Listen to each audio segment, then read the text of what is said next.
Hello dear friends, welcome to our channel Exam Zone Academy. आज हम लोग पढ़ने वाले हैं मोस्ट इम्पॉर्टेंट क्वेश्चंस। 25 क्वेश्चंस होंगे जो आपके एसएससी, सीजीएल, सीएचएसएल और एमटीएस और एनटीपीसी रेलवे के जो भी एग्ज़ाम होंगे उसमें ये क्वेश्चंस बहुत ज़्यादा पूछे जाने की चांसेस हैं और पूछे गए हैं। ठीक है, तो पहला क्वेश्चन है, संसद के किसी सत्र के सत्रावसान और अलग सत्र के आरंभ के बीच का समय जो होता है, समय अंतराल, उसे क्या कहा जाता है? उसे स्थगन कहा जाता है या सदन भंग होना कहा जाता है कि अनिश्चितकालीन स्थगन होता है कि विश्रांति होती है कि विश्रांति उसे कहते हैं।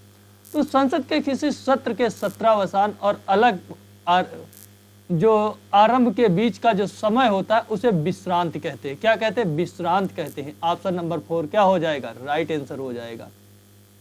क्या हो जाएगा? ऑप्शन नंबर 4 क्या हो जाएगा? राइट आंसर हो जाएगा। अगर सदन की स्थगन की बात करते हो तो राज्यसभा में, लोकसभा में सदन की स्थगन कौन करता है? लोकसभा अध्यक्ष करता है। कौन करता है? लोकसभा अध्यक्ष जो होता है वो क्या करता है? सदन को स्थगित करता है। जबकि राज्यसभा में कौन करता है? राज्यसभा में होता है जो राज्यसभा का सभापति जो होता है वो सदन को स्थगित करता है। जबकि आपको सत्र का सत्रावसान जो है, वो सत्र का सत्रावसान जो होता है वो आपके राष्ट्रपति के द्वारा किया जाता है। किसके द्वारा किया जाता है?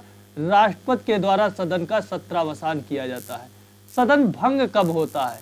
सदन भंग कब होता है? जब हमारी गणपूर्ति नहीं होती है तब हम क्या करते हैं? सदन को हम भंग कर देते हैं। क्या कर देते हैं? भंग कर देते हैं। अनिश्चितकालीन स्थगन कब होता है?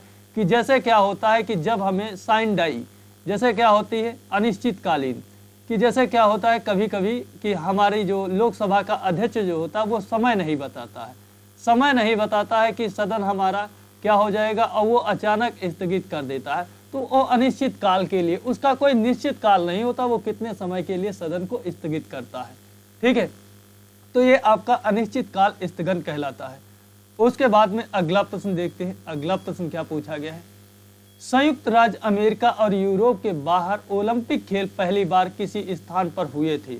तो कहाँ पर हुए थे? टोक्यो में हुए थे कि मेलबर्न में हुए थे कि कैनबरा में हुए थे कि रियो में हुए थे कि कहाँ पे हुए थे? तो आप ये जानते मेलबर्न में हुए थे। कहाँ हुए थे? मेलबर्न में ये हुए थे। ठीक है, जबकि जापान की राजधानी टोक्यो होती है, ऑस्ट्रेलिया की राजधानी कैनबरा होती है और रियो डी जेनेरियो किसकी राजधानी होती है?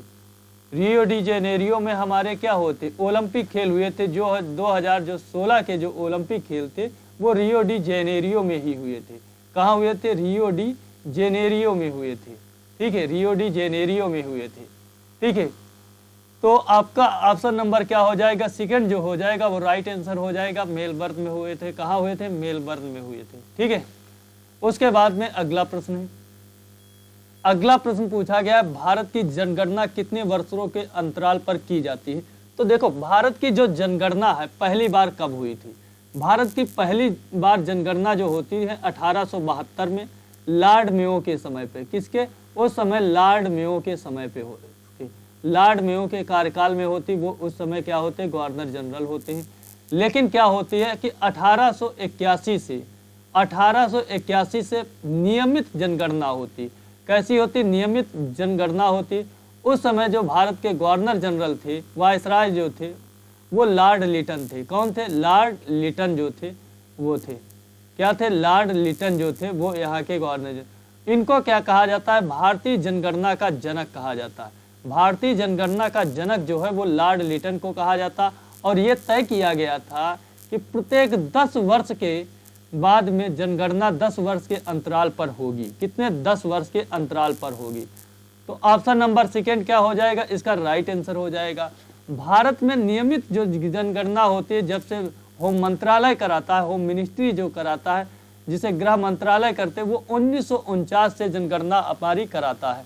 ठीक है, 1949 से ये कराता है।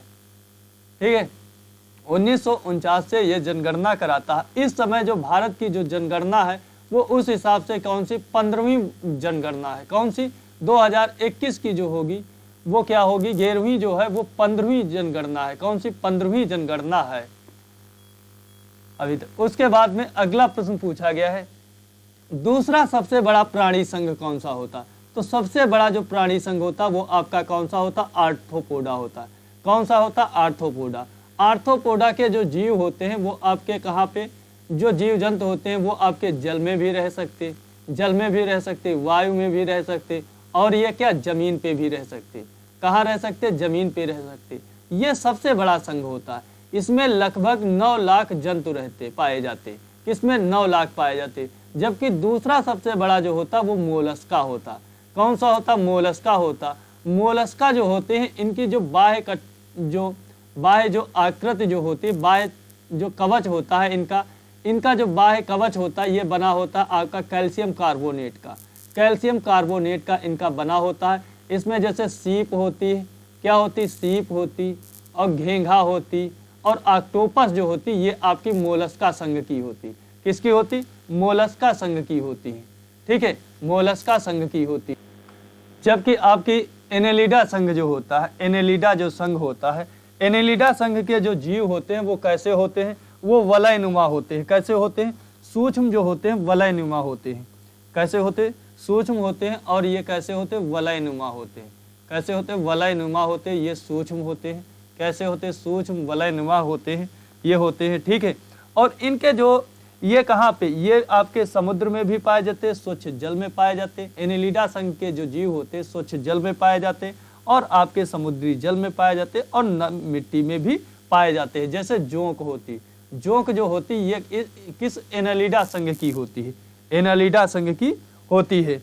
उसके बाद में अगला देख लेते हैं, स्केलेमिन्थीज जो होता है। स्केलेमिन्थीज जो होता है ये किस, तो स्केलेमिन्थीज जो होता है, तो जो हमारे स्केलेमिन्थीज होते हैं जिन्हें हम, और स्केलेमिन्थीज को ही हम किस नाम से जानते हैं? स्केलेमिन्थीज को ही हम किस नाम से जानते हैं? निमेटोडा के नाम से भी जानते हैं। किसे? निमेटोडा के नाम से जानते हैं। निमेटोडा के नाम से जानते हैं। और इनके क्या होते हैं? ये स्वतंत्र जीवी होते हैं, और इनके जीव जो होते हैं कुछ परजीवी भी होते हैं। और इनका भी शरीर कैसा होता है? गोलक्रमी होता है। कैसा होता है? गोलक्रमी होता है। जैसे हम लोग देखते हैं कि स्कैरिस जो होता है ये इसी का होता है, और इनका जो शरीर जो होता है स्केलेमिन्थीज के संघ का ये कैसा होता है? खंडनुमा होता है। कैसा होता है? खंडनुमा जो होता है इनका शरीर होता है। क्या होता है? खंडनुमा होता है। ये इनकी विशेषताएं हैं। ठीक है, ये इनकी विशेषताएं हैं। और इनमें जो उत्सर्जन होता है वो आप जानते हैं ग्रंथि कोशिकाओं या नलिकाओं में, दोनों में उपस्थित होता है। ठीक है, उसके बाद में अगला प्रश्न देख लेते हैं। अगला प्रश्न कहा गया है, लोकसभा अध्यक्ष और उपाध्यक्ष उपसभापति के पदों का सृजन किस वर्ष किया गया था? लोकसभा के जो अध्यक्ष होते हैं और आपके उपसभापति के पदों का जो सृजन हुआ था वो किस वर्ष हुआ था? सृजन जो हुआ था वो किस वर्ष हुआ था? तो इनके पदों का जो सृजन हुआ था वो 1921 में हुआ था। कब हुआ था? 1921 में हुआ था। ऑप्शन नंबर 4 क्या हो जाएगा? राइट आंसर हो जाएगा। लोकसभा का जो अध्यक्ष और उपसभापति का जो पदों का सृजन होता है वो 1921 में होता है। कब होता? 1921 में होता है। जबकि 1947 में क्या होता? हमारा भारत देश क्या होता? आज़ाद होता है। और 15 अगस्त को हमारा देश आज़ाद होता है, जबकि 14 अगस्त को कौन सा? हमारा दुश्मन पाकिस्तान आज़ाद होता है। पाकिस्तान के उस समय जो प्रधानमंत्री थे, राष्ट्रपति थे, मोहम्मद अली जिन्ना थे। कौन थे? राष्ट्रपति वहाँ के मोहम्मद अली जिन्ना थे। जबकि वहाँ के जो और आपके भारत के राष्ट्रपति कौन थे? भारत के डॉक्टर राजेंद्र प्रसाद थे, और आपके प्रधानमंत्री पंडित जवाहरलाल नेहरू थे। 1935 का जो अधिनियम आता है, 1935 का जो अधिनियम बहुत इम्पोर्टेंट था, जो हमारे भारतीय संविधान को विशेषता प्रदान करता। संविधान के निर्माण में बहुत सी चीज़ें भारतीय संविधान 1935 के अधिनियम के तहत लिया गया था। ठीक है, उसके बाद में अगला प्रश्न है। अगला प्रश्न पूछा गया है, फीफा द्वारा विश्व फुटबॉल चैंपियनशिप का आयोजन पहली बार कहाँ हुआ था? पहली बार जो इसका आयोजन हुआ था वो कहाँ हुआ था? टेक्सास में हुआ था, गोल्ड कोस्ट में हुआ था। गोल्ड कोस्ट में इस बार कौन से राष्ट्रमंडल के जो खेल हुए थे आपके कहाँ? गोल्ड कोस्ट में हुए थे। ठीक है, और आपका मोंटेवीडियो में हुआ था, लिस्बन में हुआ था। तो आप जानते हैं पुर्तगाल की राजधानी जो होती वो लिस्बन होती। जबकि हमारे फीफा द्वारा विश्व फुटबॉल चैंपियनशिप पहली बार जो आयोजन हुआ था वो मोंटेवीडियो में हुआ था। कहाँ हुआ था? मोंटेवीडियो में हुआ था। तो इसका ऑप्शन नंबर 3 क्या हो जाएगा? राइट आंसर हो जाएगा। उसके बाद में अगला प्रश्न देखते हैं। अगला प्रश्न कहता है राज्यसभा में राज्यों और केंद्र शासित प्रदेशों में सीटों का आवंटन किस अनुसूची के तहत किया जाता है। तो राज्यसभा में इस समय सीटें कितनी होती, 245 होती। कितनी होती, 245 होती, जिसमें से 233 जो होती वो राज्यों के द्वारा चुने जाते, जिसमें से 12 जो होते वो राष्ट्रपति के द्वारा मनोनीत किए जाते। राष्ट्रपति के द्वारा मनोनीत किए जाते। राज्यसभा का जो गठन होता है अनुच्छेद किस में होता है, अनुच्छेद जो 21 में होता है राज्यसभा का गठन होता है। अनुच्छेद 81 जो होता है वो लोकसभा का गठन होता है। लोकसभा के गठन की बात करता है, जिसमें राज्यसभा की सबसे ज़्यादा सीटें होती हैं आपके उत्तर प्रदेश की होती। कितनी होती हैं, 31 होती हैं। कितनी होती, 31 होती। राज्यसभा के सीटों का जो प्रावधान है अनुसूची 4 में है। किसमें है, अनुसूची 4 में कहा गया है। किसमें, अनुसूची 4 में किया गया है। ठीक है, आपकी दूसरी अनुसूची जो है, आपकी दूसरी जो अनुसूची है वो किसकी बात करता, वो सैलरीज की बात करता। किसकी, सैलरीज की बात करता। जबकि तीसरी अनुसूची जो होती वो शपथ का प्रावधान है। किसका, शपथ का प्रावधान है। तीसरी अनुसूची में शपथ का प्रावधान है। जबकि 7वीं अनुसूची में क्या होती, सूचियाँ होती। संघ सूची होती, राज्य सूची होती और समवर्ती सूची होती। संघ सूची में मूल में 97 थी, अब 100 विषय हैं। क्या है, मूल में 100 थी, अब 97 हैं। राज्य सूची में मूल में 61 थी, 66 थी, अब 61 हैं। ठीक है, मूल में 97 थी, अब 100 हैं। जबकि समवर्ती सूची में मूल में 47 थी, अब कितनी है, अब 52 है। कितनी है, 52 है। ठीक है, कितनी है, 52 है। संघ सूची पे केवल संघ कानून बना सकती, जबकि राज्य सूची पे राज्य कानून बना सकते और समवर्ती सूची पे दोनों कानून बना सकते हैं। जबकि 8वीं अनुसूची जो है 22 भाषाओं से संबंधित है। किनसे, 22 भाषाओं से संबंधित है। उसके बाद में अगला प्रश्न देख लेते हैं। अगला प्रश्न क्या, अगला प्रश्न है सर्वोच्च न्यायालय के किस अनुच्छेद के तहत रिट जारी कर सकता है। जो सर्वोच्च न्यायालय होता है वो अनुच्छेद 32 के तहत क्या रिट जारी कर सकता है। रिट कितनी प्रकार की, 5 प्रकार की जारी कर सकता। जबकि अनुच्छेद 226 में उच्च न्यायालय क्या होता, उच्च न्यायालय क्या होता, वो रिट जारी कर सकता। क्या कर सकता, रिट जारी कर सकता है। ठीक है, उच्च न्यायालय जो हाई कोर्ट होते वो जारी कर सकते हैं। क्या, हाई कोर्ट जो होते वो जारी कर सकते हैं। जबकि अनुच्छेद कितना होता है, अनुच्छेद आपका 143 होता है। अनुच्छेद 143 होता है। उच्चतम न्यायालय से जो राष्ट्रपति होता है वो परामर्श ले सकता। अनुच्छेद 143 में बात कही गई है, उच्चतम न्यायालय जो होता है वो राष्ट्रपति से, उच्चतम न्यायालय से राष्ट्रपति को होता है परामर्श लेने की शक्ति होती। परामर्श लेने की शक्ति जो होती, राष्ट्रपति परामर्श उच्चतम न्यायालय से ले सकता। ये अनुच्छेद 143 में प्रावधान किया गया है। उसके बाद में अगला प्रश्न देखते हैं। अगला प्रश्न है मोनोजाइट मिट्टी में कौन सा खनिज प्रचुर मात्रा में पाया जाता है। जो मोनोजाइट मिट्टी होती उसमें कौन सा जो खनिज जो होता है वो आपके प्रचुर मात्रा में पाया जाता है। वो आपका थोरियम जो होता है, कौन सा होता है, थोरियम जो होता है वो प्रचुर मात्रा में पाया जाता है। थोरियम जो होता है वो आपका प्रचुर मात्रा में पाया जाता है। जबकि यूरेनियम का भंडार किसके पास में, भारत के पास में नहीं है। ठीक है, उसके बाद में अगला प्रश्न देखते हैं। जूडो खेल में डैन का क्या अर्थ होता है। अब डैन का अर्थ क्या होता है ये बताइए। मालिक होता है या हारने वाला होता है कि रेफरी होता है कि स्टूडेंट होता है। तो जूडो खेल में जो आपका डैन का जो अर्थ होता है, डैन का जो अर्थ होता है वो क्या होता है। तो डैन का जो अर्थ होता है वो आपका रेफरी होता है। क्या होता है, रेफरी होता है। तो ऑप्शन नंबर क्या हो जाएगा, थर्ड इसका राइट आंसर हो जाएगा। थर्ड जो हो जाएगा वो राइट आंसर हो जाएगा। उसके बाद में अगला प्रश्न पूछा गया है विक्टोरिया झील निम्न में से किस महाद्वीप में स्थित है। तो आप लोग जानते हैं विक्टोरिया झील जो होती है, विक्टोरिया झील जो होती वो आपके किस महाद्वीप में स्थित होती है। विक्टोरिया झील जो होती वो आपके किस महाद्वीप में स्थित होती है। विक्टोरिया झील निम्न में से किस महाद्वीप में स्थित होती है।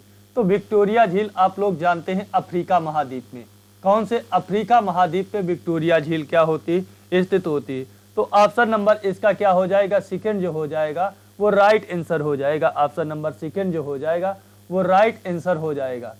ठीक है, ऑप्शन नंबर सेकंड जो हो जाएगा वो राइट आंसर हो जाएगा। जबकि एशिया की सबसे बड़ी जो झील है, एशिया की सबसे बड़ी झील होती है उसे कौन सा, कैस्पियन सागर कहते हैं। कौन सा कहते हैं, कैस्पियन सागर जो होती वो आपकी किसकी होती? कैस्पियन सागर जो होती वो आपकी एशिया की सबसे बड़ी झील होती।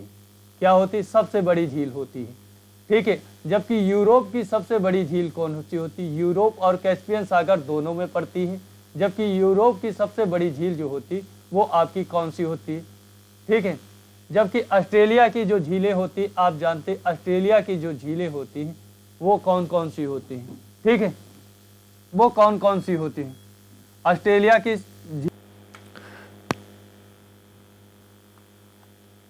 तो विक्टोरिया झील, विक्टोरिया झील कहाँ पे थी? विक्टोरिया झील जो थी ये आपके किस महाद्वीप में पड़ती है? विक्टोरिया झील जो पड़ती है ये आपके अफ्रीका महाद्वीप में पड़ती। कहाँ पड़ती? अफ्रीका महाद्वीप में पड़ती। यहीं से विक्टोरिया झील से ही व्हाइट नदी जो होती, व्हाइट नदी का उद्गम स्थल होता है। उद्गम स्थल होता है जब व्हाइट नदी उसके बाद में आगे चल के नील नदी में मिलती है, तो दोनों की जो संयुक्त धारा होती है वो नील नदी कही जाती है। क्या कही जाती है? नील नदी कही जाती है। नील नदी जो होती, नील नदी जो होती, नील नदी फिर जा करके कहाँ पर गिरती है? वो उत्तरी सागर में आपके, ठीक है, आर्कटिक सागर में, आर्कटिक सागर में आपकी नील नदी जो होती अपना मुहाना बनाती है। तो विक्टोरिया झील जो अफ्रीका में पड़ती है, यहीं से क्या होता है? यहीं से आपकी व्हाइट नदी जो होती है, व्हाइट नदी निकलती है। व्हाइट नदी में फिर आगे चल करके नील नदी मिलती, ब्लू रिवर मिलती। अब दोनों की जो संयुक्त धारा होती है उसे क्या कहते हैं? उसे नील नदी कहते हैं। क्या कहते हैं? नील नदी कहते हैं, ठीक है। उसके बाद में जो इससे पहले जो हम लोगों ने क्वेश्चन देखा था, जूडो खेल में डैन का अर्थ क्या होता है? तो डैन का जो अर्थ होता है वो मालिक होता है। क्या होता है? डैन का जो अर्थ होता है वो मालिक होता है, ना कि रेफरी होता है। तो डैन का जो अर्थ होता है वो मालिक होता है। उसके बाद में अगला प्रश्न देखते हैं, ठीक है। अंटार्कटिका जो होता है, अंटार्कटिका जो महाद्वीप होता है, अंटार्कटिका जो महाद्वीप होता है ये क्या होता है? ये हमेशा बर्फ से हिमाच्छादित होता है। क्या होता है? बर्फ से हिमाच्छादित होता है। यहाँ पर विभिन्न प्रजातियाँ पाई जाती हैं। और यहाँ पर क्या होता है? अंटार्कटिका जो होती है यहाँ पर सभी देशों का जो यूनाइटेड नेशन के जो सदस्य होते हैं उनका क्या होता है? अंतर्राष्ट्रीय रिसर्च जो होता है, research centre, space research centre यहाँ पे होता है। तो भारत का जो अंतर्राष्ट्रीय स्पेस रिसर्च सेंटर जो अंटार्कटिका पे है, अंटार्कटिका महाद्वीप पे है, उसे क्या कहा जाता है? उसे दक्षिण गंगोत्री के नाम से जानते हैं। किसके? दक्षिण गंगोत्री के नाम से जानते हैं। जबकि ऑस्ट्रेलिया की जो राजधानी होती वो कैनबरा होती। क्या होती? कैनबरा इसकी राजधानी होती है, ठीक है। उसके बाद में अगला प्रश्न है शब्द डेड बॉल निम्न में से किस खेल से संबंधित है? तो डेड बॉल आप जानते हैं क्रिकेट से संबंधित होती। किससे होती? क्रिकेट से संबंधित होती। डेड बॉल जो होता है वो क्रिकेट से संबंधित होती है। तो ऑप्शन नंबर 4 क्या हो जाएगा? इसका राइट आंसर हो जाएगा। उसके बाद में अगला प्रश्न पूछा गया है, क्रिस्टल जालक में बिंदु दोष फ्रैंकल दोष का एक प्रकार है, इसे और किस नाम से जाना जाता है? इसे और किस नाम से जाना जाता है? स्कोटी दोष के नाम से, या अंतरालीय दोष के नाम से, कि ऊष्मागतिकी दोष के, कि विस्थापन दोष के नाम से जाना जाता है? तो इसे किस नाम से जाना जाता है? तो इसे विस्थापन दोष के नाम से जाना जाता है। किसके? विस्थापन दोष के नाम से जाना जाता है। तो ऑप्शन नंबर 4 क्या हो जाएगा? इसका राइट आंसर हो जाएगा। उसके बाद में अगला प्रश्न है, बिसर्पी नदी के बहाव क्षेत्र में आने वाले क्षेत्र बाद में किस रूप में विकसित होते हैं? पेनी प्लेन के रूप में, ऑक्सबो झील के रूप में, कि सहायक नदी के रूप में, कि नदी शाखा के रूप में? तो जब ये विकसित होते हैं तो इन्हें क्या कहते हैं? इन्हें ऑक्सबो झील कहते हैं। क्या कहते हैं? ऑक्सबो झील कहते हैं। जो बिसर्पी नदी होती है, बिसर्पी नदी का मतलब होती है कि जो नदी अपना क्या होता है, हमेशा बहाव का रास्ता जो होता है वो क्या होता, बदलती रहती है। बिसर्पी नदी वो बदलती रहती है। उसके बाद में जब वहाँ पर क्षेत्र में पानी भर जाता है तो उसे जो क्षेत्र बचता है उसे क्या कहते हैं? विकसित क्षेत्र को ऑक्सबो झील कहते हैं। क्या कहते हैं? ऑक्सबो झील कहते हैं। जैसे आप देखते हैं बिहार की जो शोक होती वो कोसी नदी होती।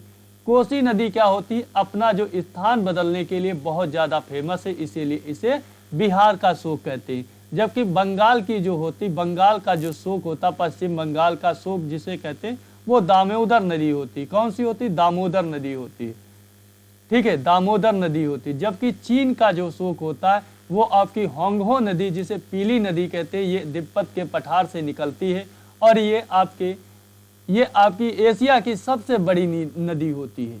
सबसे बड़ी नदी होती है होंगहो नदी, जिसे पीली नदी भी कहते हैं। और ये आपका दक्षिण चीन सागर में आपका क्या करती है? अपना जल गिराती है। उसके बाद में अगला प्रश्न है, यूरोप की सबसे लंबी नदी कौन सी होती? यूराल नदी होती है, वोल्गा नदी होती, डेन्यूब नदी होती कि नीपर नदी होती? तो यूराल का जो होती, यूराल तो पर्वत श्रृंखला होती है। जब एशिया को यूरोप से अलग करते हैं तो आपका एक तो कैस्पियन सागर पड़ता है, उसके बाद में भूमध्य सागर पड़ता, भूमध्य सागर के बाद में ये रूस का यूराल पर्वत पड़ता है। यूराल पर्वत पड़ता है, इधर आपका भूमध्य सागर पड़ता है, उधर ये कैस्पियन सागर पड़ता है, ये भूमध्य सागर पड़ता है। ये ऐसे आपकी सीमा बनाता है। क्या बनाता है? सीमा बनाता है। इधर का क्षेत्र जो हो जाता है उसे एशिया कहते हैं, जबकि ऊपर का जो क्षेत्र होता है उसे क्या कहते हैं? यूरोप कहते हैं। यूरोप कहते हैं। ठीक है, यूरोप कहते हैं। और यूरोप की जो सबसे लंबी नदी होती वो कौन सी होती? वोल्गा नदी होती। कौन सी होती? वोल्गा नदी होती। जबकि डेन्यूब नदी जो होती, डेन्यूब नदी होती एशिया की दूसरे नंबर की नदी होती है। दूसरे नंबर की नदी होती है तो वोल्गा नदी होती है। कौन सी होती? वोल्गा नदी जो होती है। ठीक है, वोल्गा नदी जो होती है यूरोप की सबसे लंबी नदी होती है। उसके बाद में अगला प्रश्न देखते हैं। अगला प्रश्न पूछा गया है, दक्षिण भारतीय भाषाएं किस भाषा समूह से संबंधित हैं? दक्षिण भारतीय भाषाएं जो होती वो किस भाषा समूह से? द्रविड़ भाषा समूह से संबंधित होती। किससे? द्रविड़ भाषा समूह से संबंधित होती। जबकि तिब्बत वर्मन जो होती तो आपके तिब्बती, ऑस्ट्रिक, आंग्ल भारतीय जैसे जानते हैं अंग्रेजी, और ये सब जो होती हैं आंग्ल भारतीय भाषाएं होती हैं।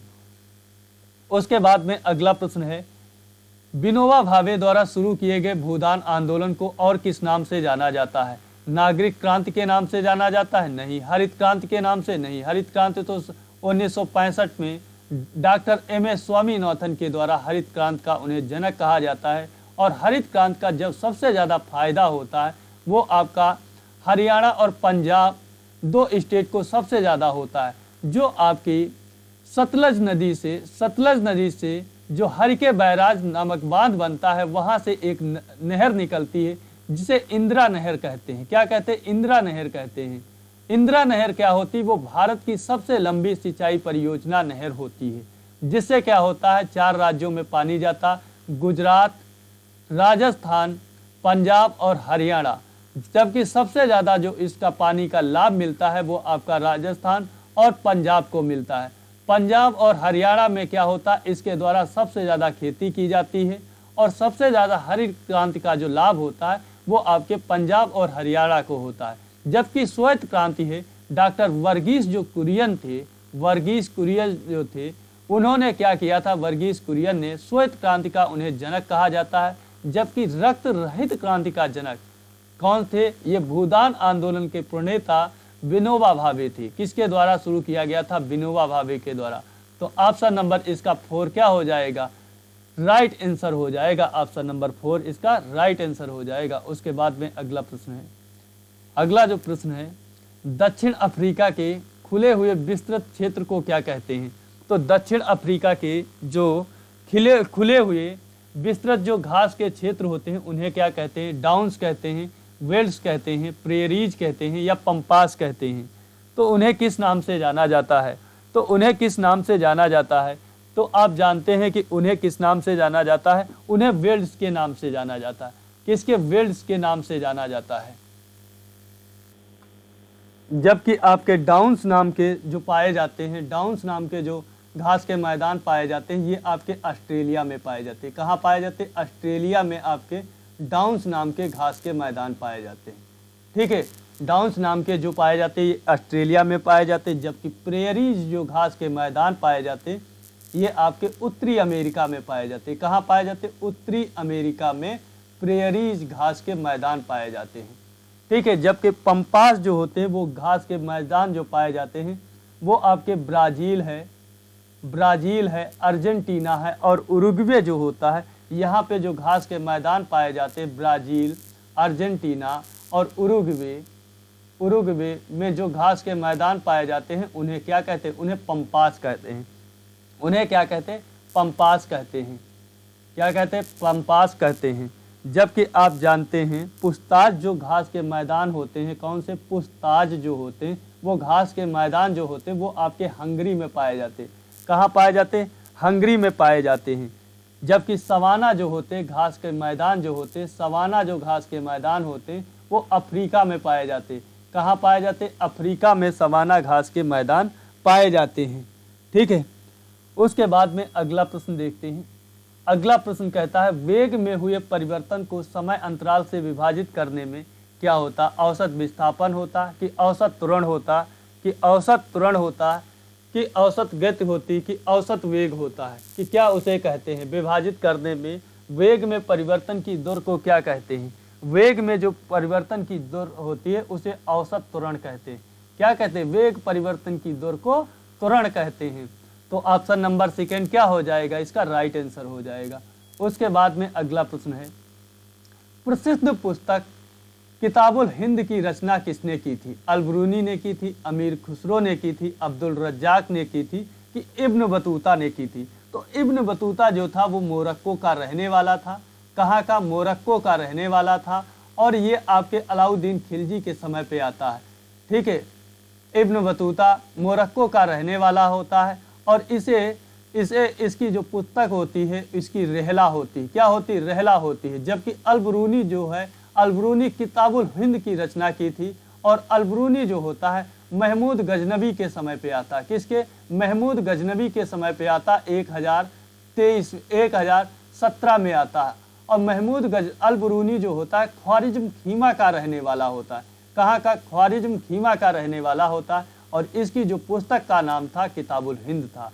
जबकि अमीर खुसरो जो थे, अमीर खुसरो का उत्तर प्रदेश के पटियाला में इनका जन्म होता है। इन्हें तूतीय हिंद के नाम से जानते हैं। किसके? तूतीय हिंद के नाम से भी अमीर खुसरो को जानते हैं। ठीक है, अमीर खुसरो को जानते हैं। जबकि अब्दुल रज्जाक जो था ये आपका क्या होता है? अब्दुल रज्जाक जो होता है ये आपके प्रांतीय शासकों के समय पे आया था। उसके बाद में अगला प्रश्न देखते हैं निम्न में से कौन सा देश साइबेरिया प्रायद्वीप का एक अंग होता है? फ्रांस होता है, साइबेरिया प्रायद्वीप का एक भाग होता है, फ्रांस होता है, इटली होता है, बेल्जियम होता है कि स्पेन होता है? कौन सा होता है जो इसका एक प्रांत होता है? कौन सा होता है जो इसका प्रांत होता है? तो स्पेन जो होता है साइबेरिया प्रायद्वीप का एक हिस्सा होता है। क्या होता है? साइबेरिया प्रायद्वीप का एक अंग होता है। तो ऑप्शन नंबर 4 क्या हो जाएगा? इसका राइट आंसर हो जाएगा। उसके बाद में अगला प्रश्न है उपभोक्ता मूल्य सूचकांक किसके द्वारा जारी किया जाता है? तो उपभोक्ता जो मूल्य सूचकांक है वो किसके द्वारा जारी किया जाता है? आर्थिक सलाहकार कार्यालय द्वारा, वित्त आयोग द्वारा, नीति आयोग द्वारा कि केंद्रीय सांख्यिकी कार्यालय द्वारा? तो उपभोक्ता मूल्य सूचकांक जो होता है, उपभोक्ता मूल्य सूचकांक जो होता है वो किसके द्वारा जारी किया जाता है? तो वो केंद्रीय सांख्यिकी कार्यालय के द्वारा, CSO के द्वारा, सेंट्रल स्टैटिस्टिक्स ऑर्गेनाइजेशन के द्वारा जारी किया जाता, CSO के द्वारा। ठीक है, जबकि नीति आयोग का गठन कब होता है? नीति आयोग का गठन जो होता है 1 जनवरी 2015 को होता है। कब होता है? 1 जनवरी 2015 को नीति आयोग का गठन होता है। जबकि वित्त आयोग आर्टिकल नंबर 280 में वित्त आयोग की बात की गई। वित्त आयोग का गठन प्रत्येक 5 वर्ष में होता है। क्या होता है? और ये एक संवैधानिक संस्थान है, लेकिन अब इसके जो सदस्य होते हैं वो गवर्नमेंट के साथ में ही काम करते हैं। गवर्नमेंट इसको फिक्स करती है कि किसको गठित करना है, वो गठित करती है। ठीक है, उसके बाद में अगला प्रश्न है निम्न में से कौन सा उपकरण जो होता है पास्कल के नियम पर आधारित होता है? तो अब केंद्रीय होता है, हाइड्रोलिक लिफ्ट होता है कि मोटर होता है कि उत्तोलक होता है? तो आप जानते हैं पास्कल के सिद्धांत पे जो काम करती है वो आपकी हाइड्रोलिक लिफ्ट होती। कौन सी होती? हाइड्रोलिक लिफ्ट होती। तो ऑप्शन नंबर सेकेंड इसका राइट आंसर हो जाएगा। उसके बाद में अगला प्रश्न पूछा गया घोड़े दागने की प्रथा निम्न में से किसके द्वारा शुरू की गई थी? बाबर के द्वारा शुरू की गई थी, बलबन के द्वारा, अकबर के द्वारा कि अलाउद्दीन खिलजी? तो घोड़े दागने की जो प्रथा है वो अलाउद्दीन खिलजी के द्वारा शुरू की गई थी। जबकि बाबर ने भारत पर कब आक्रमण किया था? बाबर ने प्रथम आक्रमण जो किया था 1100 काबुल पे किया था। 1100 कब किया था? 1475 में किया था। कब किया था? ठीक है। और जबकि 1526 में बाबर का पानीपत का प्रथम युद्ध होता है जिसमें इब्राहिम लोदी हारता है। उसके बाद में 1526 के बाद में 27 का चंदेरी का युद्ध होता है मेदिनी राय के साथ में। उसके बाद में 1527 के बाद में 28 का घाघरा का युद्ध होता है, जबकि 1529 में खानवा का युद्ध होता है।